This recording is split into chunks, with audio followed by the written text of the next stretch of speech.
obviously need to clean my windshield.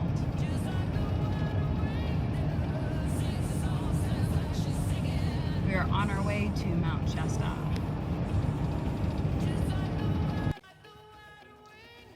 Day 2. After the security guard said, please leave, we decided to try to find a rest stop.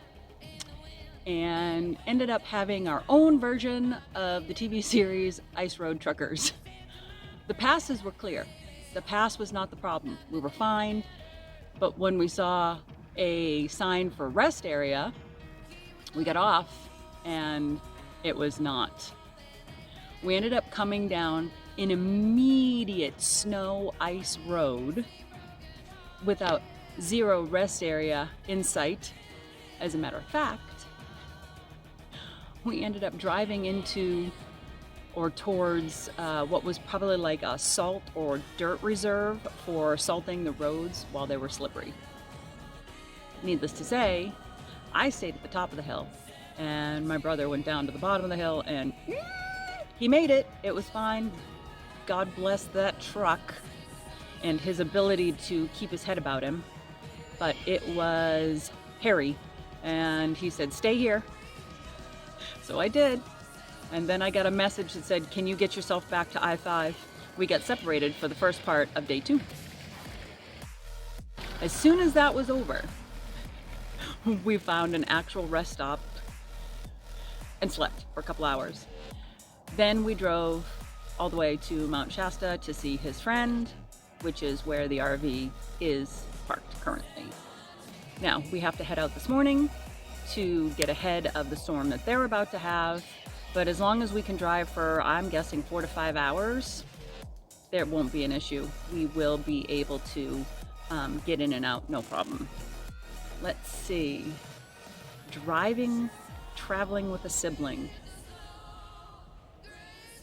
You see people travel with their kids, with their pets, by themselves, with their spouse, with their significant other.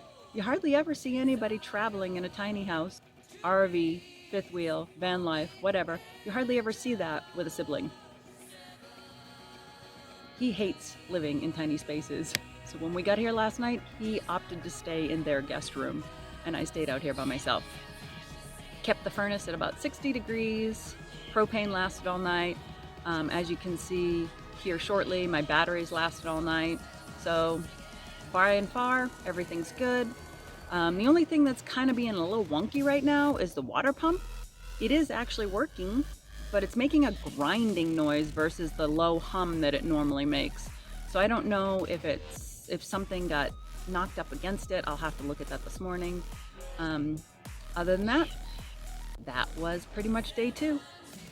All right, I'll talk to you guys later. Bye. This is what we did on day 2. We had minimal driving. We got to my brother's friend's house in Mount Shasta and we parked. This is where I slept for the night, in a safe apartment complex. It was very peaceful, very quiet, and a great night's sleep. An update on my first full night of using the solar. As you can see, now I was conservative, but I plugged in the heater for a little while. I plugged in the freezer for a little while. I ran minimal on my lights, but this is also the furnace working as well. And as you can see, that's a full night of usage. Minimal, but it's still a full night of usage. And I can turn things on one appliance at a time if I need to use it. So I am so far happy with the staying power of that 600 amp hours of batteries from EcoWorthy. The one thing I would say is be careful when you're buying all of your solar components.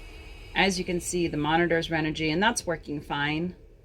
But the inverter is Renogy too, and unfortunately, when I bought it, I was told it would work. It does work, but we had to finagle it to work. It couldn't be hardwired right into the house. So at a later date, I am going to have to buy what is called a split phase inverter to wire it into the house completely without having to do anything other than power going off and the transfer switch, switching everything over to battery. So when you buy your solar, pay attention to your inverter specifically if you are going to hardwire it into a fifth wheel.